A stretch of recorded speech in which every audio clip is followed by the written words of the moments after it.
This is Doug with the Waking by Yahuwah group. I am with my brother Sam, my sister Kristen, my other sister Shoshana, and our sister Sally. And we are doing something new today. We are going to go and do a study about the Feast of Dedication in the book of Maccabees. There's 4 books of Maccabees, just for whoever's listening in on this recording. So here we go. Now we're going to be reading different versions of the Apocrypha. My brother Sam, he's going to be reading from the 1611 King James Apocrypha. Shoshana, my sister here, and our brother Dennis, they will be reading from the Sefer Apocrypha, and I believe Sister Kristen, if I'm not mistaken, will be also reading from the Sefer Apocrypha. I am. And our sister Sally will be taking notes and listening in with us. And so here we go. I think I'll start off, and since I have you guys on the computer, I'll just use my sword here on my phone. All right, so let me go to, actually, technically, do this also.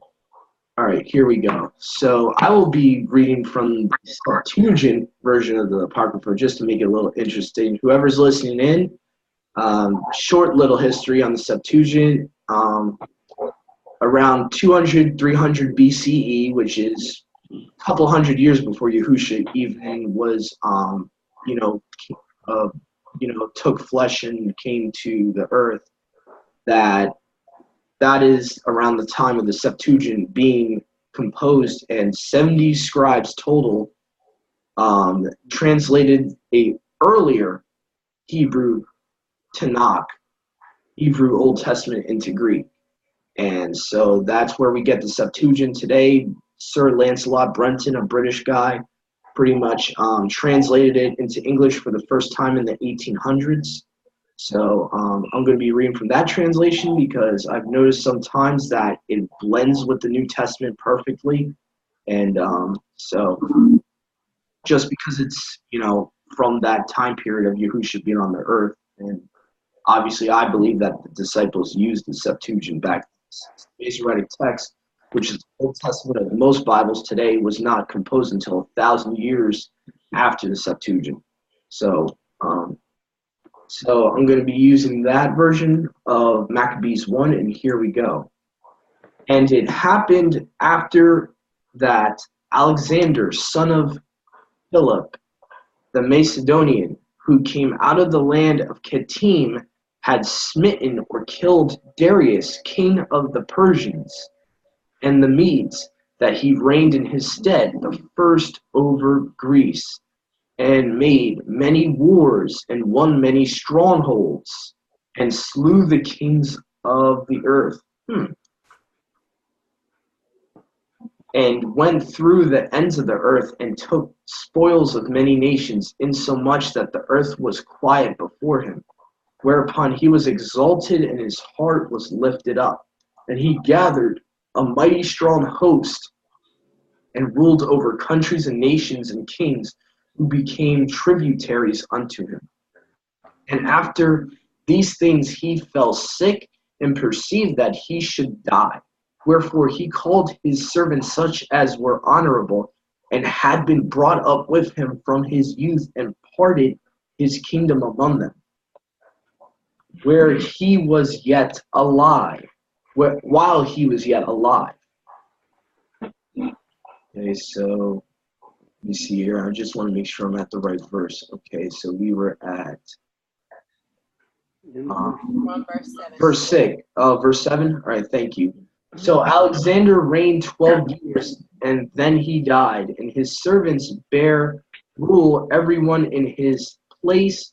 And after his death they all put crowns upon themselves, so did their sons after them many years, and evils were multiplied in the earth. Sounds familiar. And there came out of them a wicked root. Sounds like the horn, the one horn that comes out of the other horns of Daniel. Yeah. Antiochus, surnamed Epiphanes, son of Antiochus the king, who had been an hostage at Rome, and other versions of the Apocrypha will say a slave in Rome. And he reigned in the 137th year of the kingdom of the Greeks. And in those days went there out of Yashraal wicked men, who pursued many, saying, "Let us go and make a covenant with the heathen." What does the Torah tell us? You're not supposed to do that. No. That are round about us, for since we departed from them, we have had so much sorrow. So this device pleased them well. Then certain of the people were so forward herein that they went to the king, who gave them license to do after the ordinances or the practices of the heathen. Whereupon they built a place of exercise at Jerusalem, according to the customs of the heathen, and made themselves uncircumcised, and forsook the set-apart covenant, and joined themselves to the heathen, and were sold to do mischief. Now when the kingdom was established before Antiochus, he thought to reign over Egypt, that he might have dominion of two realms. Interesting terminology, realms. Before he entered into Egypt with a great multitude, with chariots and elephants and horsemen, and a great navy, and made war against Ptolemy, king of Egypt. But Ptolemy was afraid of him and fled, and many were wounded to death. Thus they got the strong cities in the land of Egypt, and he took the spoils thereof. And after that Antiochus had destroyed or smitten Egypt, he returned again in the 143rd year, and went up against Yashraal and Yerushalayim with a great multitude, and entered proudly into the sanctuary, and took away the golden altar and the candlestick of light and all the vessels thereof. Basically, he took away the menorah. That's what it's describing. Yeah. And the table of the showbread, and the pouring vessels, and the vials, and the censers of gold, and the veil, and the crown, and the golden ornaments that were before the temple, all which he pulled off.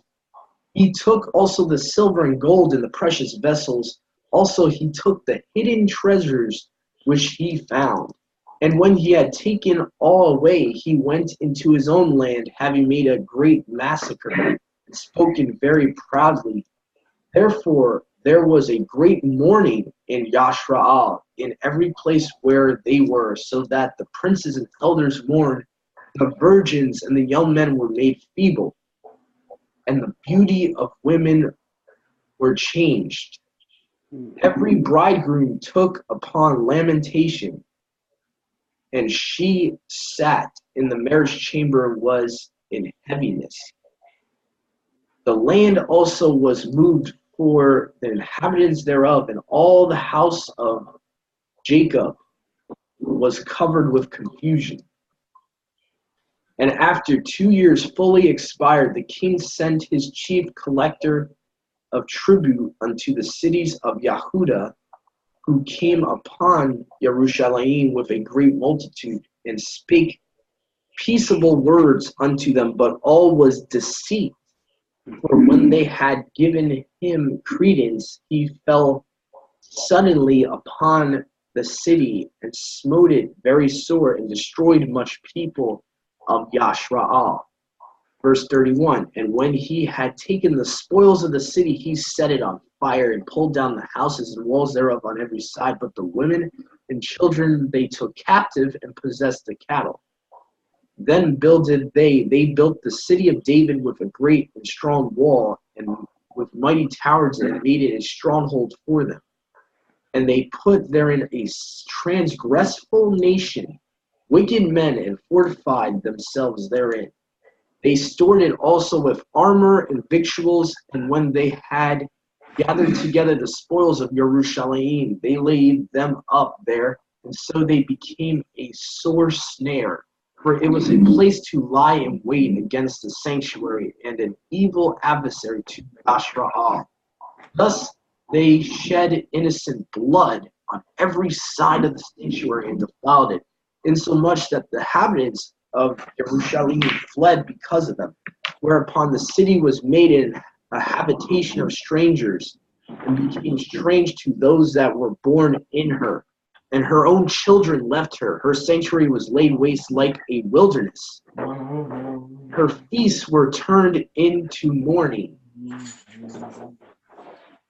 her Sabbaths into reproach, her honor into contempt, as had been her glory. So was her dishonor increased, and her excellency was turned into mourning.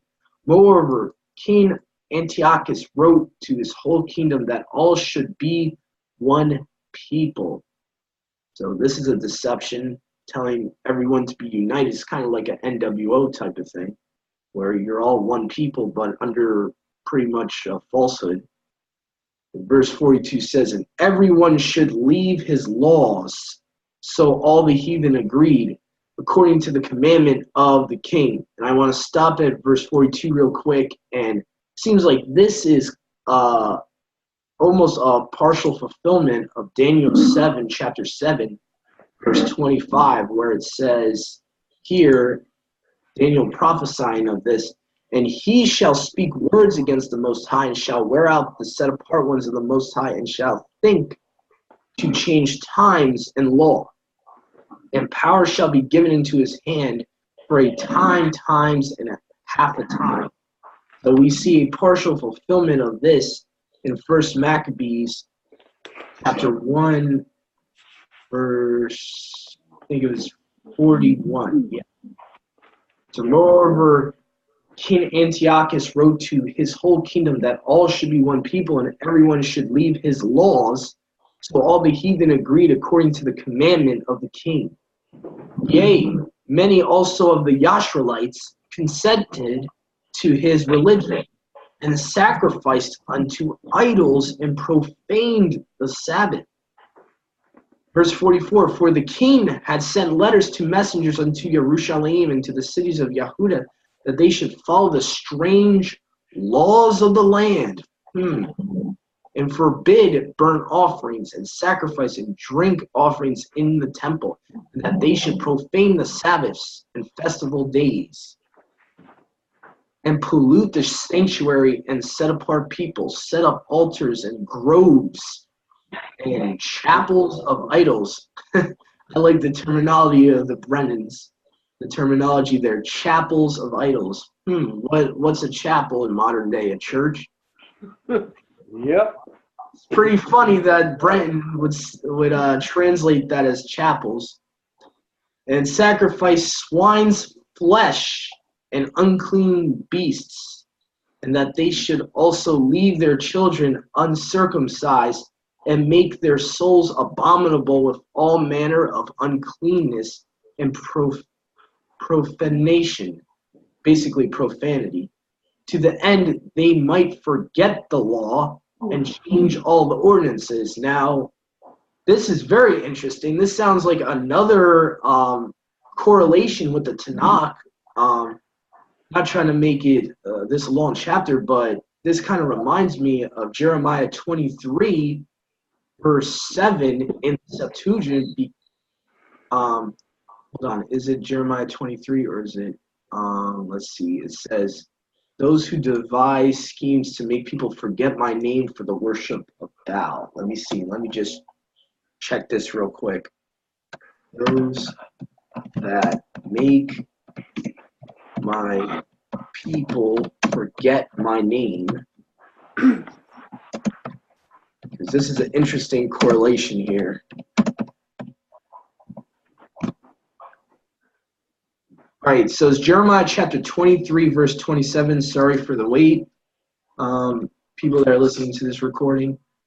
So the correlation there with that verse in Maccabees is that in Jeremiah chapter 23, verse 27 says, who devise that men may forget my law by their dreams, which they have told everyone to his neighbor, as their fathers forgot my name in the worship of Baal. So that's a correlation. Jeremiah 23:27 with 1 Maccabees. I believe I was in 1 Maccabees chapter 1 all the way up to 47, oh no, 48, that they should also leave their children uncircumcised and make their souls abominable with all manner of uncleanness and profanation. 49 says, to the end that they might forget the law. Okay, so the correlation was Jeremiah 23:27 with 1 Maccabees chapter 1, verse 49. To the end that they might forget the law and change all the ordinances. Okay, so verse 50, and whosoever would not do according to the commandment of the king, he said he should die. So again, this seems like this could even correlate with Revelations in the end times, that if they don't keep the ordinances of the beast or worship the beast, that they should be killed. So, verse 51, in the selfsame manner wrote he to his whole kingdom and appointed overseers over all the people, commanding the cities of Yahudah to sacrifice city by city. Then many of the people were gathered unto them with everyone that forsook the law, so that they committed evils in the land, and drove the Yashraelites into secret places, even wheresoever they could flee for succor. Now let me just change the translation real quick, because I want to see what succor actually means. So let me go to what's an easier translation, the web. Go to verse 4. Okay, cities of Yahudah on every side they built idol altars. Hold on. Okay, so verse 53 in the web version of the Apocrypha says, and they made Yashrael to hide themselves in every place of refuge where they had. Okay, so they're just pretty much being scared off. Okay, so let's continue and go to verse 54. Now the 15th day of the month of Caslu, in the 145th year, they set up the abomination of desolation upon the altar. So, wow. This is actually being called the abomination of desolation. And builded idol altars throughout the cities of Yahudah on every side, and burnt incense at the doors of their houses and in the streets. And when they had rent in pieces the books of the law, wow, oh boy, which they had found, they burnt them with fire. Oh my goodness. Wow. And whosoever was found with any of the book of the testament, or if any committed to the law, the king's commandments was that they should put him to death. Thus did they by their authority unto the Yashraelites every month, to as many as were found in the cities. Now the 25th day of the month, or basically the 25th day of the month, they did sacrifice upon the idol altar, which was upon the altar of Yahuwah, at which time, according to the commandment, they put to death certain women that had caused their children to be circumcised. And they hanged the infants upon their necks, and rifled their houses, and slew them that had circumcised them. Howbeit many in Yashrael were fully resolved and confirmed in themselves not to eat any unclean thing. Wherefore they rather died, that they might not be defiled with meats, and that they might not profane the set apart covenant. So then they died, and there was very great wrath upon Yashrael. And that is the end of chapter 1. Wow. Okay, that's a lot of correlations. So I see a lot of the Catholic Church in this chapter with the whole. Later on, we see in history that Emperor Constantine did a lot of these same things. Whoever kept the Sabbath, it was forcible by death when you don't keep the day of the sun. I'm pretty sure the Catholic Church after Constantine followed his decrees, and anyone that was found keeping the law of Yahuwah would probably be killed. And so I think that's part of what you have with the Spanish Inquisition, and recently the Catholic Church actually asked for forgiveness. I forget which pope it was, but actually asked for forgiveness for killing thousands of true believers. Yeah, during what is known as the medieval dark times. Yeah, just like the messengers wanted forgiveness for what they were doing. That doesn't mean they were changing. A lot of people don't know or don't understand that under most of the larger Catholic churches, there's still dungeons and torture chambers. And there's still the leader of the Inquisition. Yes. That's who, Alberto Rivera revealed. what's his name? The last Pope, Benedict XVI. Oh. That was his title before he became Pope. Head of the Inquisition. Yeah, it's funny though that Alberto Rivera actually prophesizes that Benedict was actually not the last pope, but the pope that continues a short space before the last pope. So even like ministries like World's Last Chance, I don't know if you heard of them.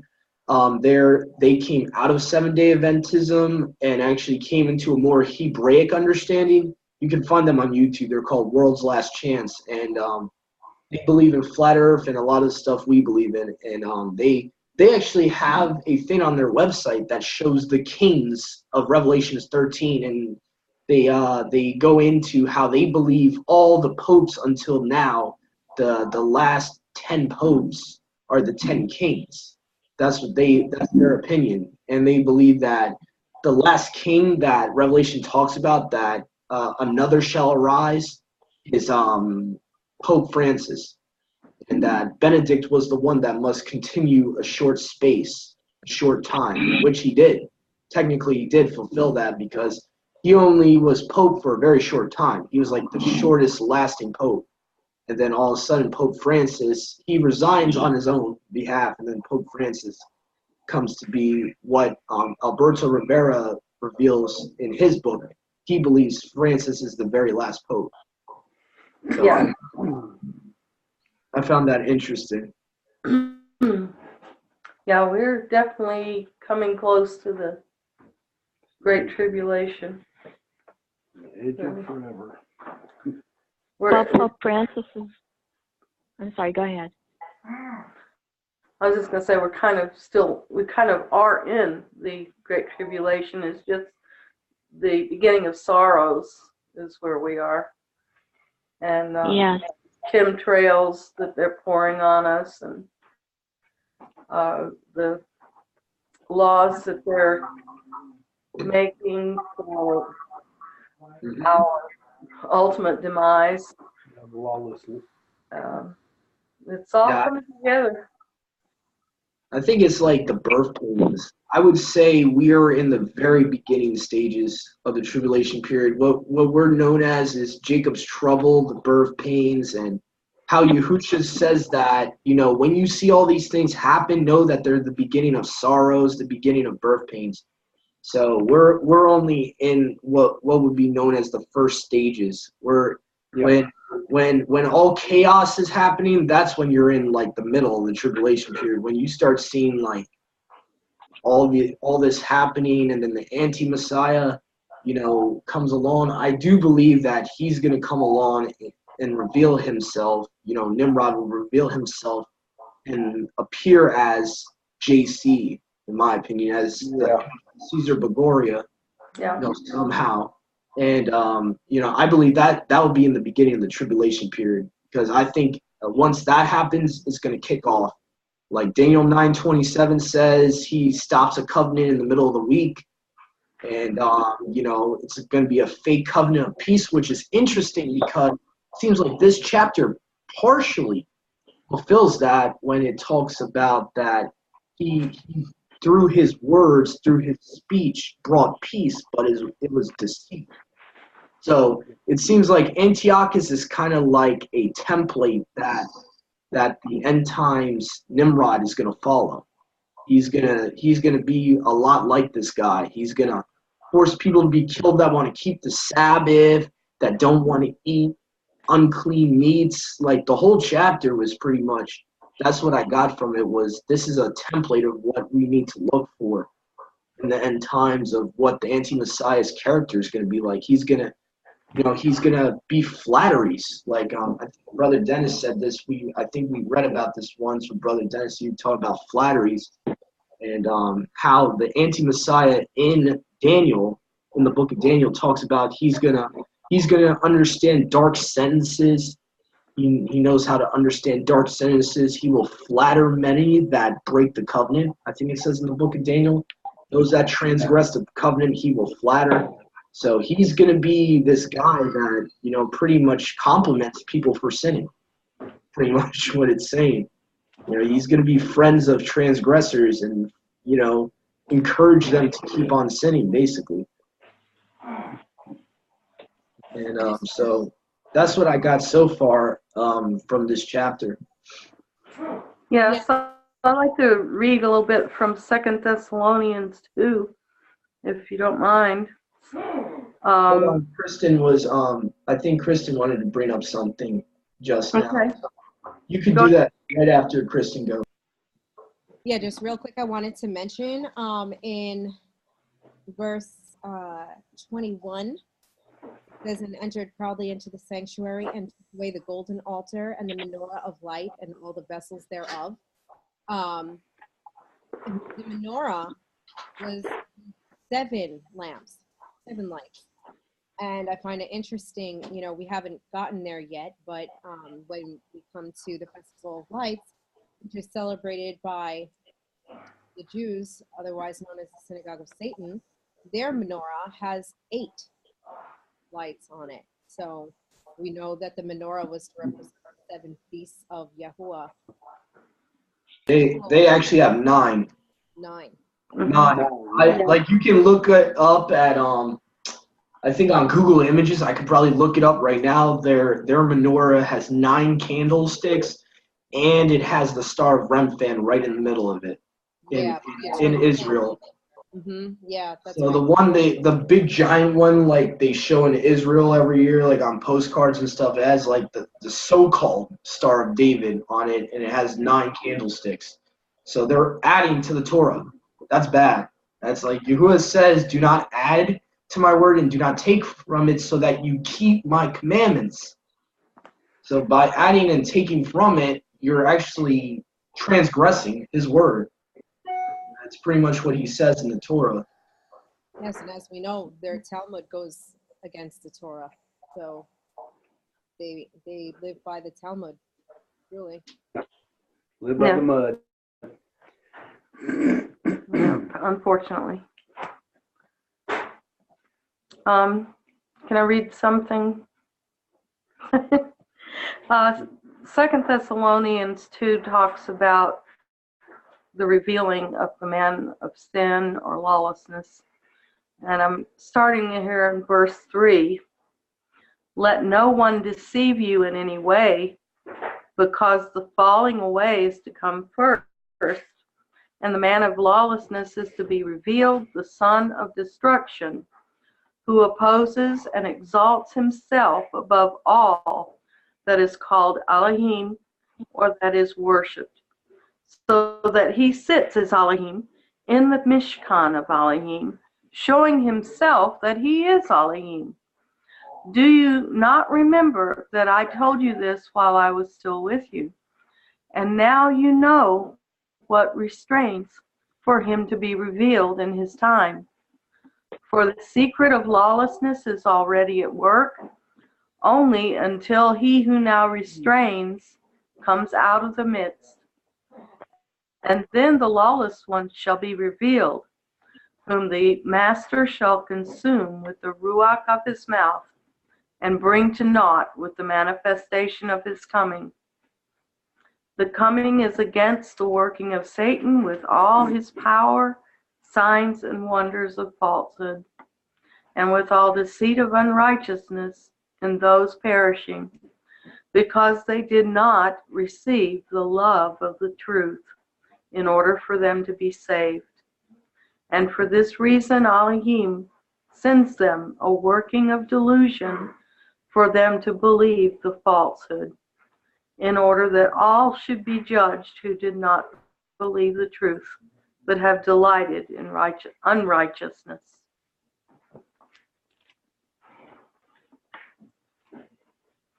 I just thought that went along with that. You're gonna be swept away. I was reading that to my kids today. Mhm. You know, and I find it very interesting that you just brought that up too, because in verse 3, how it says, "Let no man deceive you by any means, for that day shall not come except there come a falling away first, and that man of sin be revealed, the son of perdition." Yeah, An actual man, Mm-hmm. and the That's right. spirit that dwells within him. And if any of you had recently heard, Pope Francis suddenly is talking about the devil and saying that he truly does walk amongst men, that he is a man, and that he should be feared, and that we should take it seriously. So that is just incredible, you know, because he is, I believe, the false prophet who is making way for the anti. Exactly. That's Yep. that's what we believe as well. I Well, got he is something. also Ooh, my bad. he is also the only pope that's ever been a Jesuit. Mm-hmm.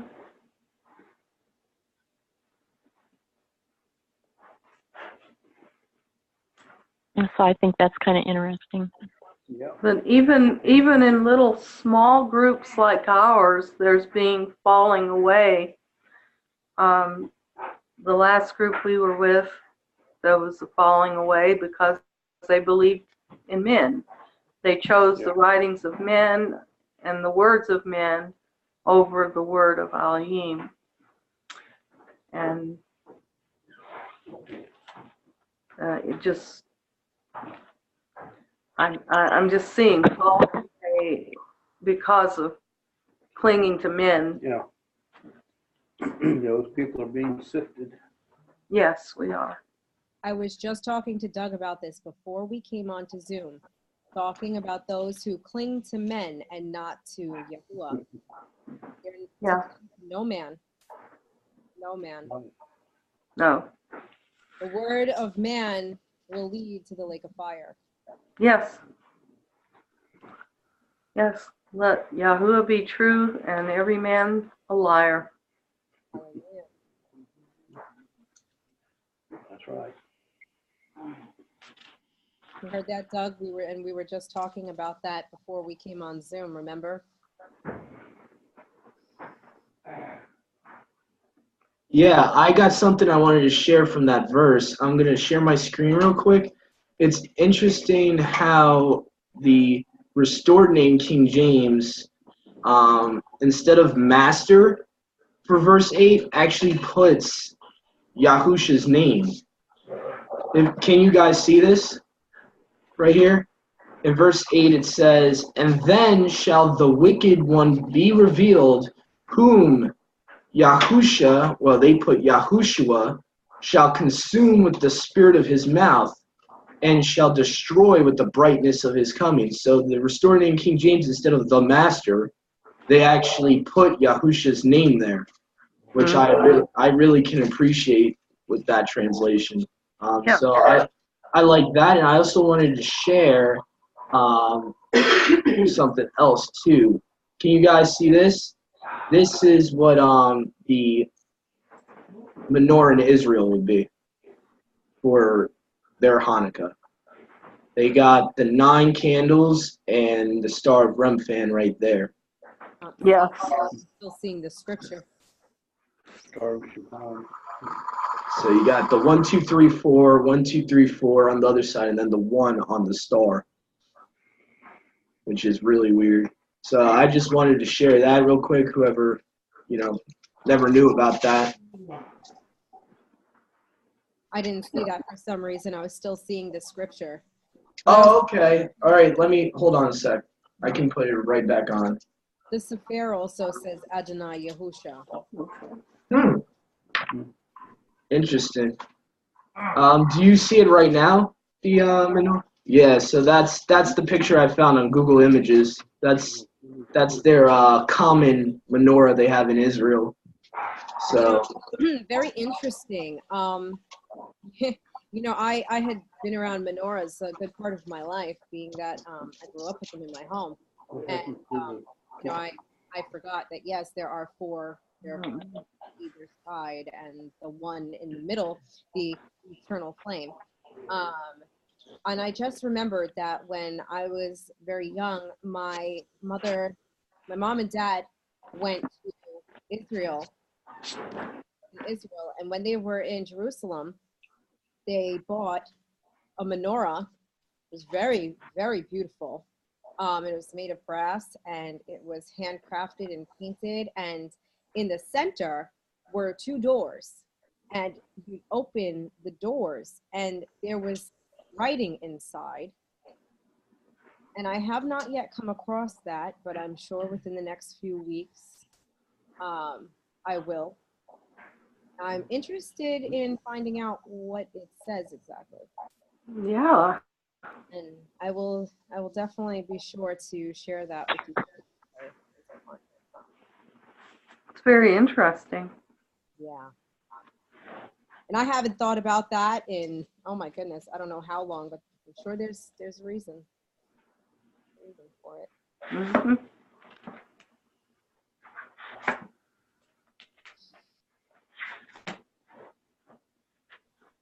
Shall we continue in the next chapter?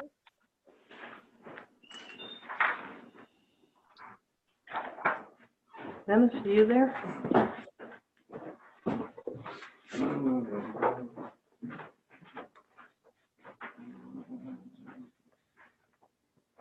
This is a very long chapter. Most of them are. yeah. This is the next chapter is 70. I don't know if maybe Dennis and Shoshana might want to split it. Yeah, we can. 35. Yeah, we'll split it. Under 35, we can do 35. That's a great idea, Kristen. Great idea. Wow. I didn't realize these chapters were that long. Did you volunteer me for something? Yeah, both of them. All right. So, yeah, that sounds like a great idea. Okay. Chapter 2. In those days arose Mattathayahu, the son of Jehochanan, the son of Shimon, a priest of the sons of Yeraway. Yero, how do you pronounce that? Yero. That's supposed to be a W sound. What? I can't see what the ending of it. Well, that's a V, but it's supposed to be a W. Yariwa, I guess. No. From Jerusalem and dwells in Modin. And he had 5 sons.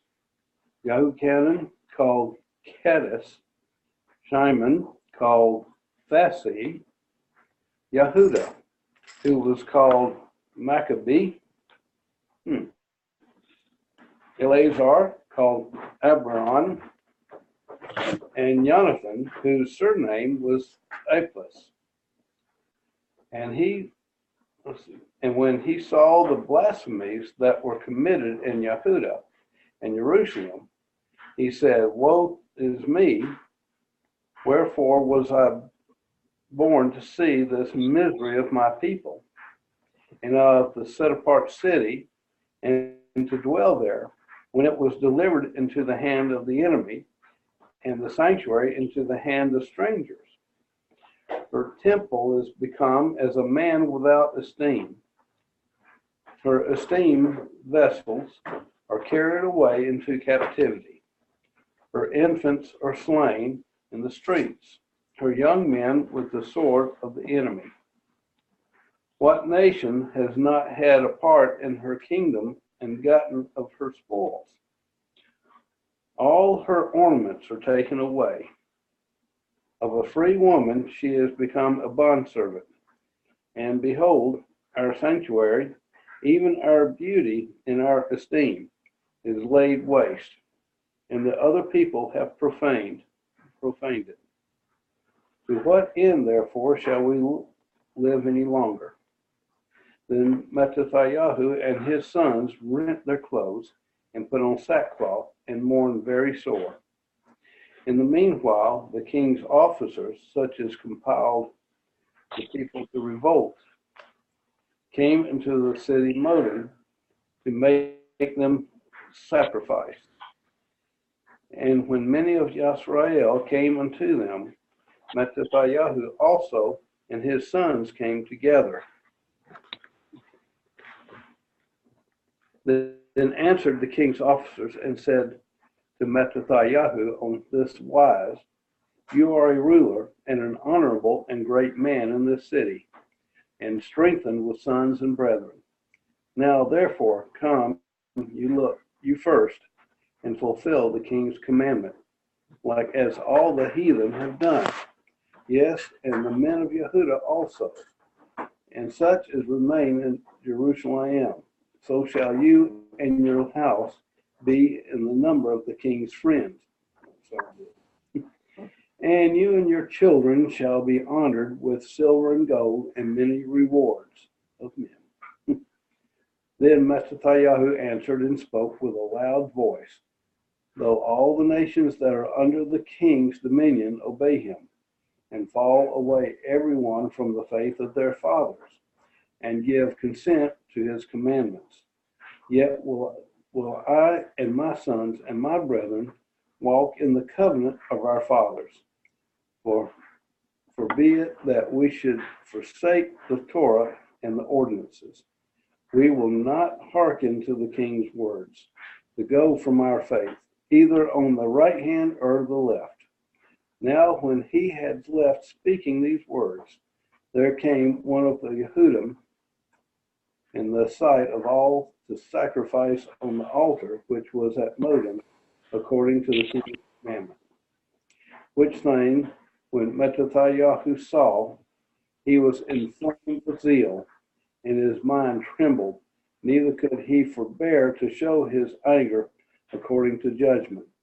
Wherefore he ran and slew him upon the altar. Also the king's commissioner, who compelled men to sacrifice, he killed at that time, and the altar he pulled down. Thus dwelt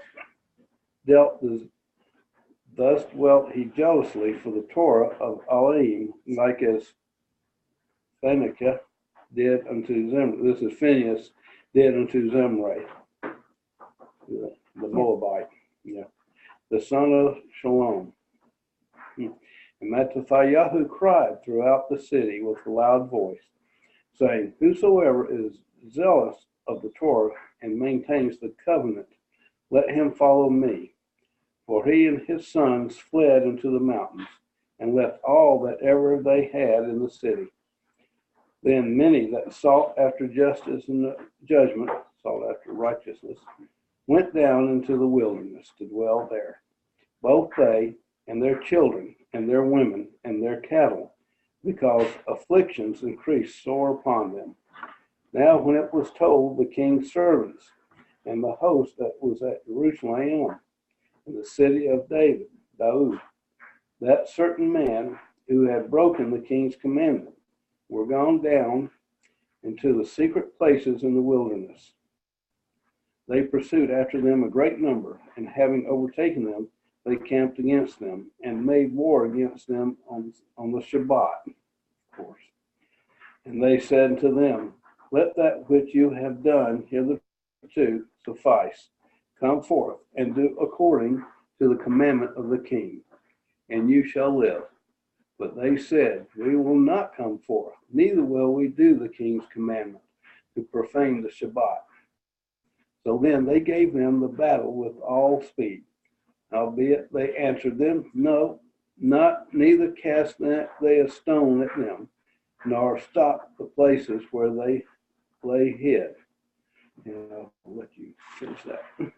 Okay. but said, "Let us die, all in our innocency. Heaven and earth will testify for us that you put us to death wrongfully." So they rose up against them to battle on the Sabbath, and they slew them with their women and children and their cattle, to the number of 1,000 people. Now when Mattathiah and his friends understood thereof, they mourned for them right sore. And one of them said to another, "If we all do as our brethren have done, and fight not for our lives and Torah against the heathen, they will now quickly root us out of the earth." At that time, therefore, they decreed, saying, "Whosoever shall come to make battle with us on the Shabbat, we will fight against him. Neither will we die all, as our brethren that were murdered in the secret places." Then came there unto him a company of Hazadeus, who were mighty men of Israel, even all such as were voluntarily devoted unto the Torah.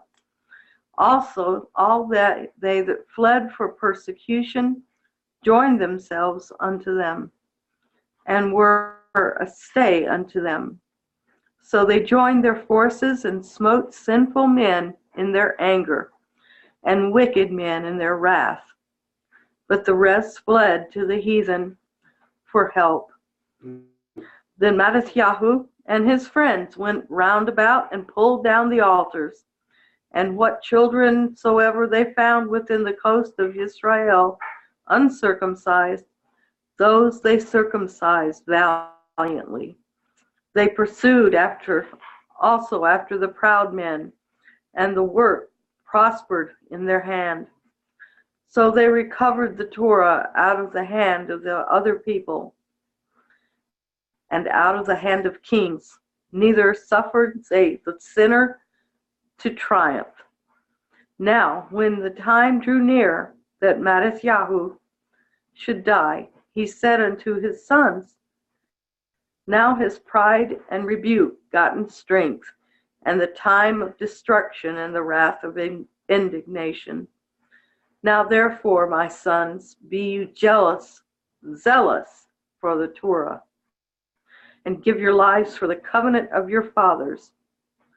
Call to remembrance what acts our fathers, so shall you receive great honor and an everlasting name. Was not Abraham found faithful in temptation, and it was imputed to him for righteousness? Joseph, in the time of his distress, kept the commandment and was made Lord of Mitzrayim.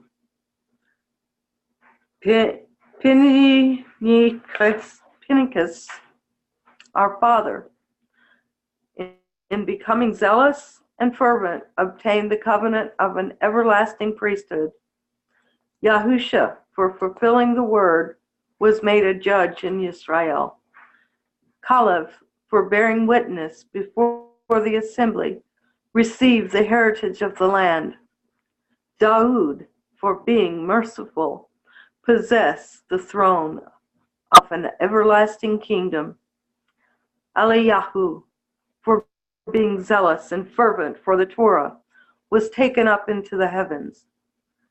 Hananiah, Azariah, and the Measharel, by believing, were saved out of the flame.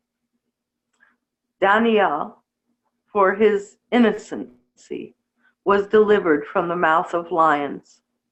And thus consider you throughout all ages that none that put their trust in him shall be overcome. Fear not then the words of a sinful man, for his esteem shall be dung and worms. Today he shall be lifted up, and tomorrow he shall not be found, because he is returned unto his dust, and his thought is come to nothing. Wherefore you, my sons, be valiant, and show yourselves men in the behalf of the Torah. for by it shall you obtain esteem. And behold, I know that your brother Shimon is a man of counsel. Give ear unto him always. He shall be a father unto you. As for Yahudah, Maccabee, he has been mighty and strong, even from his youth up. Let him be your captain, and fight the battle of the people. Take also unto you all those that observe the Torah, and avenge you the wrong of your people. Recompense fully the heathen, and take heed to the commandments of the Torah. So be blessed then. He blessed them, and was gathered to his fathers. And he died in the 146th year. And his sons buried him in the sepulchres of his fathers at Modin. And all Israel made great lamentation for him. Fills in some gaps, don't it? Yeah, sure does. Kind of brings us up to date. I found a little nugget I want to bring up. Very interesting that, as you can see here, in my Septuagint, where you read Yahusha, they actually put the J name there. So that's kind of a testimony that they knew the name of the Messiah was going to be Yahusha, because already they're changing the name of Yahusha to Jesus in the Septuagint. So already they realize that this is prophetic. This is not just talking about the Son of Nun, because if you read that verse in the Septuagint, it says that for Yahusha fulfilling the word became a judge in Israel. Was Yahusha the Messiah a judge when he was living? Now, obviously, this is prophetic, because if Yahusha is the name of Messiah, this could also be applied to Yahusha becoming a judge of Israel. And we know that he is going to be the judge when we are resurrected. We will have to go before the judgment seat of Messiah. So this possibly could even be a testimony to Jews to that this is messianic. This is talking about future, a foretelling of the Messiah named Yahusha being a judge of Israel, a judge of Yashrael, and basically fulfilling the word, because it says in Matthew chapter 5, says, I have not come to destroy the law and the prophets, but to fulfill. So possibly Yahusha read the book of Maccabees and knew what he was saying by saying that. So I wonder if the same word fulfill in Maccabees is the same word they're using for fulfill in Matthew 5:17-21. That'd be something interesting to look up. Kind of sounds like Yahusha's claiming to be the Yahusha in Maccabees that it's talking about. And surely he is.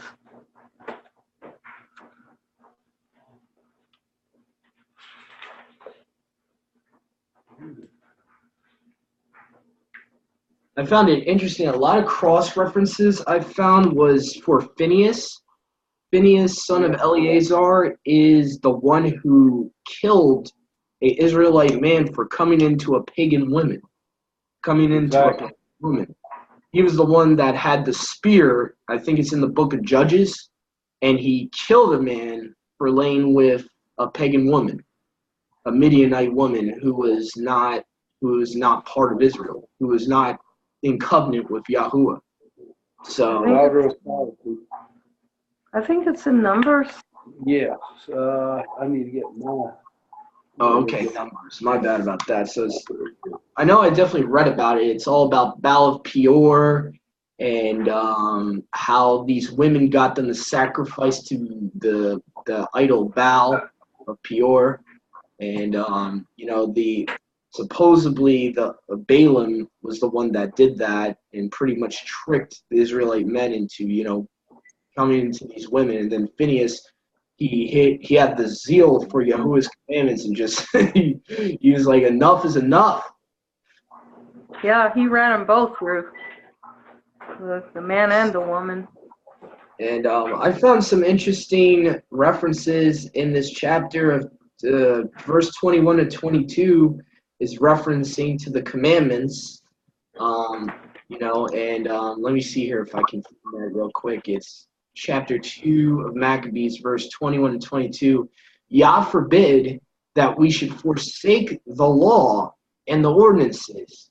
We will not hearken to the king's words to go from our faith or religion, is in the Septuagint, either on the right hand or the left. So this is referencing to Yahuwah himself telling them, don't turn to the right or the left. Stay basically the narrow path, like right there.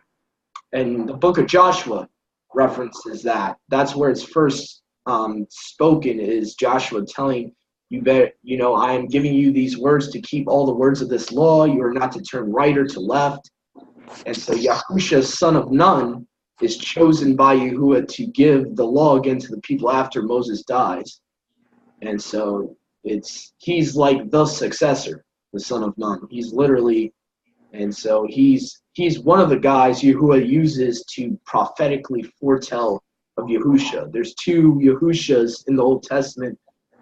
Zechariah 6 is Yahusha, son of Jehozadak, who prophetically, his name is the branch.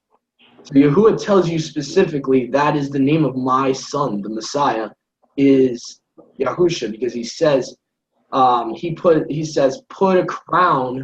Let me just go to that real quick and do a share screen real quick. Go to, I guess I'll do the Restored Name King James, and do Zechariah 6, I believe it's verses 11 to 12.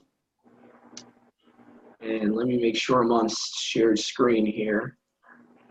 And go here. Here we go. Okay, so Zechariah chapter 6, verse 11 in Restored Name King James says, then take silver and gold and make crowns and set them upon the head of Yahusha, son of Jehozadak, the high priest, and speak to him, saying, thus speaks Yahuwah Yod-Heh Uah-Heh, right here, of hosts, saying, behold, the man whose name is the branch, in capitals, all caps, the branch, and he shall grow up out of his place, and he shall build the temple of Yod-Heh Uah-Heh, Yahuwah. So that is pretty much the other Yahusha that prophetically foreshadows Yahusha coming. Yeah, read the verse. Continue, Doug. Read verse 8. Yeah. All right.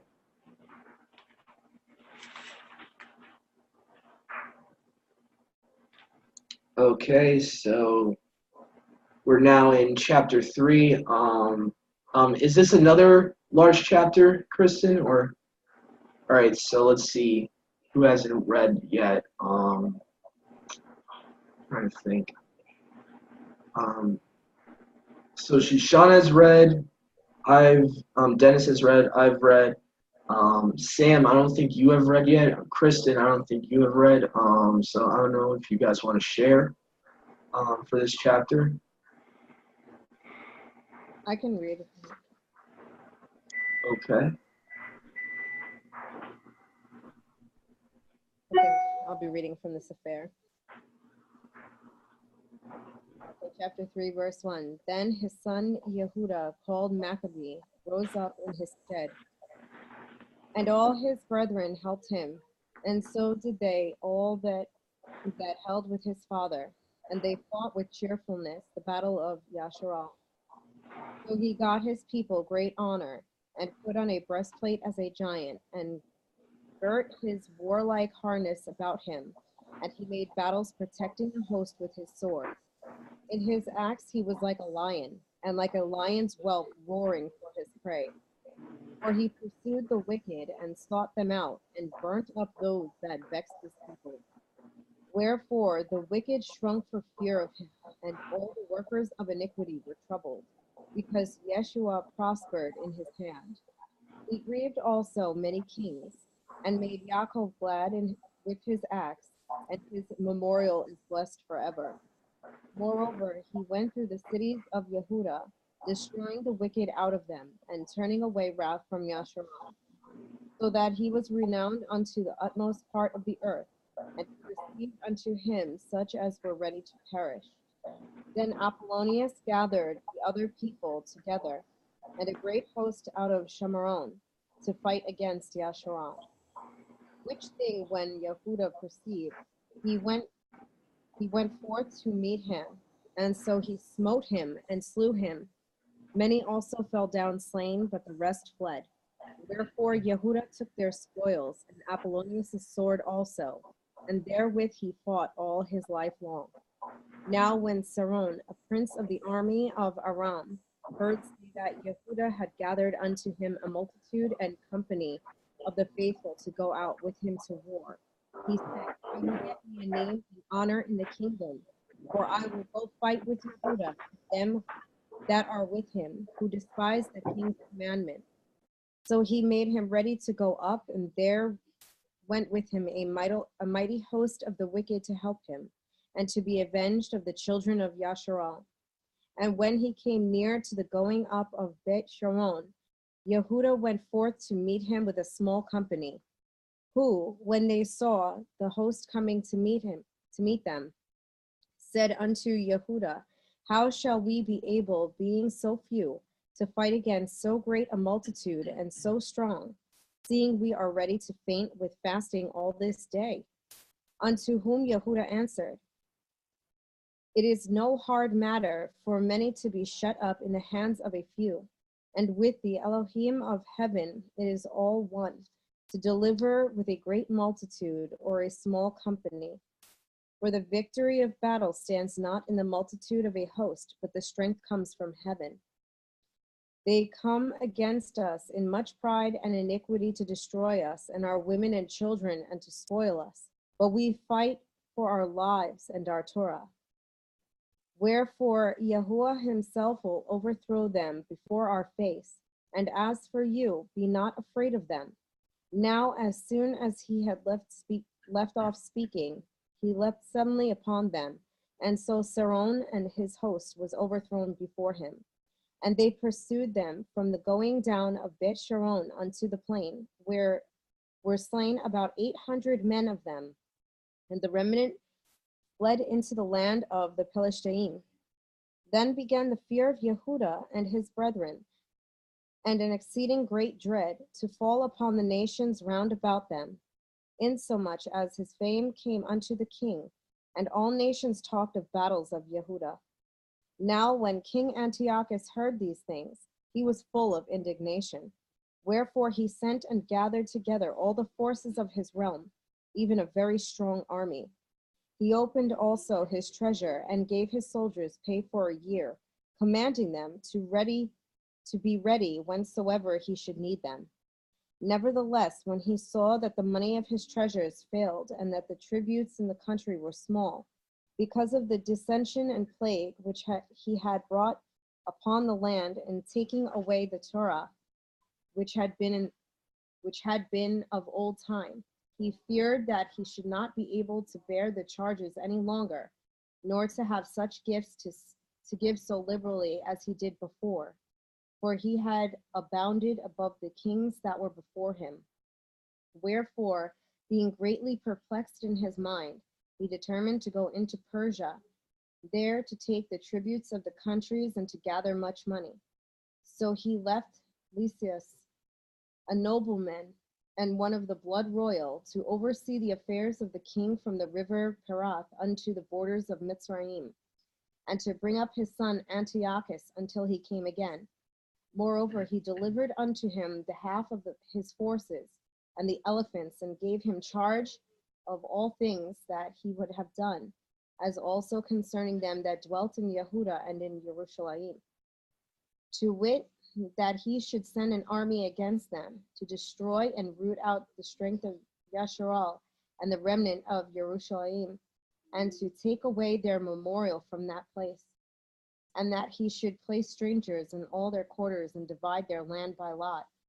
So the king took half of the forces that remained and departed from Antioch, his royal city, the 147th year, and having passed the river Perath, he went through the high countries. Then Lysias chose Ptolemy, the son of Dorymenes, Nicanor, and Gorgias, mighty men of the king's friends, and with them he sent 40,000 footmen and 7,000 horsemen to go into the land of Yehuda and to destroy it as the king commanded. So they went forth with all their power and came and pitched in Yemaim, in the plain country. And the merchants of the country, hearing the fame of them, took silver and gold very much with servants, and came into the camp to buy the children of Yasharal for slaves. A power also of Aram and the land of the Pelishtaim joined themselves unto them. Now when Yehuda and his brethren saw that miseries were multiplied, and that forces did encamp themselves in their borders, for they knew how the king had given commandment to destroy the people and utterly abolish them, they said one to another, let us restore the decayed fortune of our people, and let us fight for our people and the sanctuary. Then was the assembly gathered together, that they might be ready for battle, and that they might pray and ask mercy and compassion. Now Jerusalem lay void as a wilderness. There was none of her children that went in or out. The sanctuary also was trodden down, and aliens kept the stronghold. The heathen had their habitation in that place, and joy was taken from Yaakov, and the pipe with the harp ceased. Wherefore Yasharal assembled themselves together and came to Mitzpah, over against Jerusalem, for in Mitzpah was the place where they prayed aforetime in Yasharal. Then they fasted that day, and put on sackcloth, and cast ashes upon their heads, and rent their clothes, and laid open the Sefer of the Torah, wherein the heathen had sought to paint the likeness of their images. They brought also the priests' garments, and the firstfruits, and the tithes, and the Nazarene they stirred up, who had accomplished their days. Then cried they with a loud voice toward heaven, saying, what shall we do with these, and whither shall we carry them away? For your sanctuary is trodden down and profaned, and your priests are in heaviness and brought low. And lo, the heathen are assembled together against us to destroy us. What things they imagine against us, you know. How shall we be able to stand against them, except you, O Elohim, be our help? Then sounded they with shofars and cried with a loud voice. And after this, Yehuda ordained captains over the people, even captains over thousands, over hundreds, and over 50s, and over 10s. But as for such as were building houses, or had betrothed women, or were planting vineyards, or were fearful, those he commanded that they should return, every man to his own house according to the Torah. So the camp removed and pitched upon the south side of Yemaim. And Yehuda said, arm yourselves, and be valiant men, and see that ye be in readiness against the morning, that ye may fight with these nations that are assembled against us to destroy us and our sanctuary. For it is better for us to die in battle than to behold the calamities of our people and our sanctuary. Nevertheless, as the will of Elohim is in heaven, so let him do. Oh my goodness, it's hard to not get emotional reading this, you know? It's like these are our people. This is our history. This is what we're fighting for today. You know, there's nothing new under the sun, and here we are entering into this time again. Wow.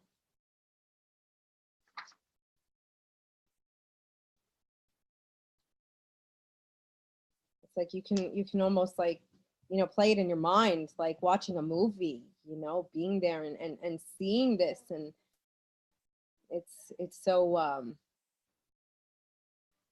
it's so sad and disheartening, yet so beautiful at the same time. Those who have their strength in their strength is in Yahuwah, and He will provide them, from heaven. He will destroy those who are against their faith, but they are afraid. They're fighting to the death to stand for righteousness and for the Torah, for Yahuwah. It's amazing that most people here in the United States don't have a clue who they are. Our enemies know who we are. Most people here think they're Gentiles. Well, I think a lot of that also comes from the Jews with their term goyim, the goy, and bringing deception through their Talmud, and Yeah. I think that's brought a lot of confusion. And there are those who they say they're Jewish and they truly have no idea of any of this. Just as many Christians and Catholics who have no idea of the truth in the scriptures, they don't understand what they are following. They think they're following truth by following the word of the men who preach it to them. They have no idea. It's so true. I found a correlation in verse 10. It reminded me of what's going to happen with the Gog and Magog, Armageddon war, because it says that all the nations round about attacked Israel. And so it kind of got me thinking, oh, wow, so that's Ezekiel 38 right there, where it talks about that in the end times that that all the nations of the earth, all the nations from the north are going to attack Jerusalem, attack Israel, and pretty much attack us, is the way I look at it, is that because in chapter Ezekiel 38, real quick, I'll show you guys with my screen share, it actually says his people, Israel. So it's not talking about a physical nation. It's not talking about so let me do this real quick with my screen share. Let me go to Ezekiel real quick for chapter 38. And okay, so it says, the prophecy against Gog, and the word of Yahuwah came to me, saying, Son of man, set your face against Gog in the land of Magog, Rosh, prince of Meshech and Tubal, and prophesy against him, and say to him, Thus says Yahuwah Elohim, behold, I am against you, Rosh, prince of Meshech and Tubal, and I will gather you and all your host, horses and horsemen. This is like verbatim copy of what we just read in Maccabees, like the wording, all wearing breastplates with a great multitude, shields and helmets and swords, Persians and Ethiopians and Libyans, all with helmets and shields, Gomer, and all belonging to him, the house of Torgama, from the end of the north, and all belonging to him, and many nations with you. Be thou prepared, prepare yourself, you and all your multitude that is assembled with you, and you shall be to me for a guard. He shall be prepared after many days, and shall come at the end of years, and shall come to a land that is brought back from the sword, when the people are gathered from many nations. This is telling us right here what the context is. The people are gathered from many nations against the land of Israel, which was entirely desolate, and he is to come forth out of the nations, and they shall all dwell securely.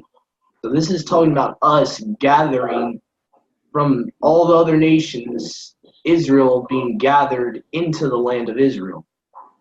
And you shall go up as rain shall arrive as a cloud to cover the land. There shall be you and all that are about you, and many nations with you.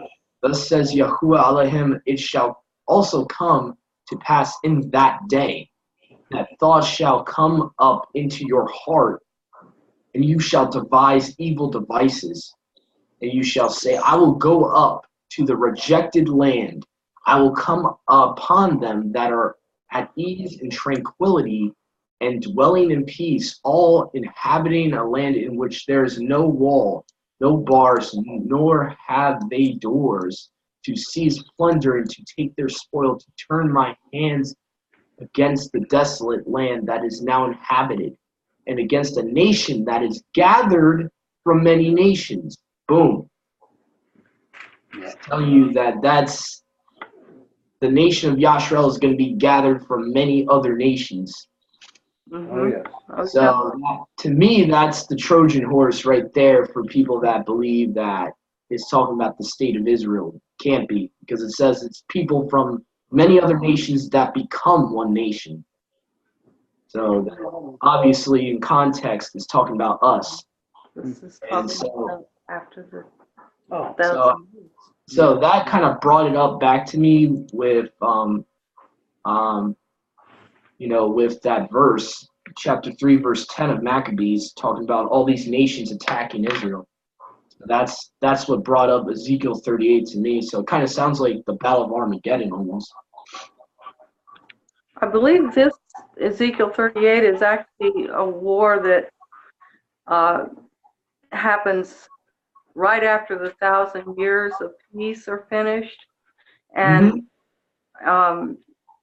that's when Yahuwah himself says, all right, I know you're against me, go ahead and come against my people. And these hordes of Gentiles come against Israel, and he destroys them. He wipes them out. And for the precept for that being the Battle of Armageddon, you can actually find that. I believe it's Revelation chapter 21 goes with that, where it says, after the 1,000 years were ended, the devil was loosed out of his chamber to deceive the nations, and it says that he gathered all the corners of the earth to a place called Gog Magog for the battle of that great day, which we know we know terminology wise would be the Battle of Armageddon. So that great battle at the end, after the 1,000-year reign, after the millennial, there's going to be a battle of Armageddon where all the ends of the earth are going to be gathered by Satan himself to attack us. That's his end game. He wants to get all the nations to believe that they're going to fight against Yahuwah and Yahusha. And you can actually, there's a prophecy about that in Psalms chapter 2 that we've read before, where it says, why do the nations rage and imagine a vain thing to make war with Yahuwah and his Messiah? They're going to willingly try to fight Yahuwah and Yahusha. They think that they can win. Yeah. How stupid is that? This is why Satan must be released after the 1,000 years to instigate that war. Yeah, it says to deceive the nations. So they're deceived. They think that they can actually win. That's what the Illuminati tells their little puppets. And, that Lucifer is going to win. He's going to win the Battle of Armageddon. We're going to take over heaven, just like Nimrod to all his little lackeys. Oh yeah, we're going to take over Yahuwah's throne. We're going to get in there. You can read about that in the book of Jasher. He talks. That was their intention with building the Tower of Babel. Nimrod wanted to kill Yahuwah, wanted to kill all the host of heaven, so that he could set up his own gods up there and be God up there. Yeah. And that's, Nimrod has that spirit in him. He has the spirit of Satan in him, wanting to be like Yahuwah and wanting to take Yahuwah's place. Mm-hmm. I just want to say that I find verse 43 and 44 to be quite beautiful. 43, they said one to another, let us restore the decayed fortune of our people, and let us fight for our people in the sanctuary. Then was the assembly gathered, and that they might be ready for battle, and that they might pray and ask mercy and compassion. And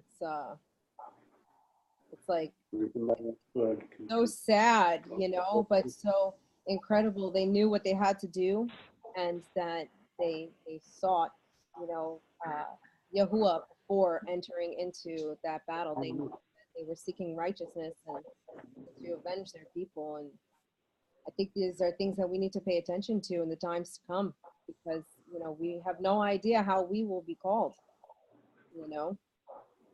Mm-hmm. we do know we will be asking for Yahuwah to guide us and to grant us mercy and compassion in those days, because we may, do things that we never imagined doing.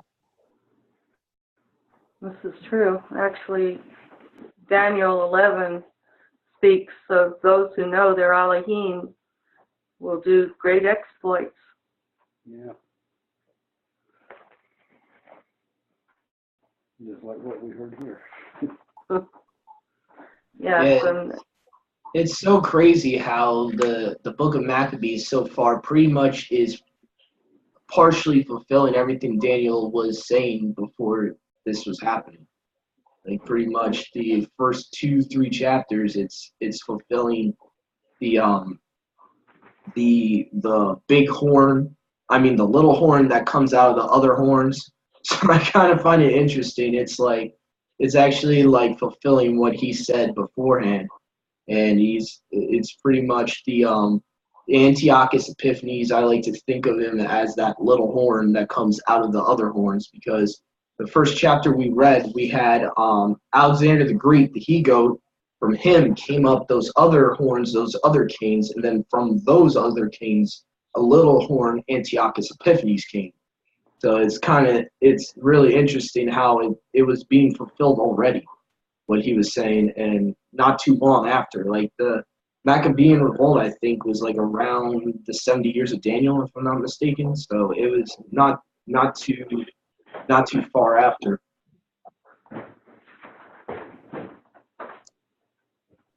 And what is the scripture when Yahusha says that we will do greater works than he?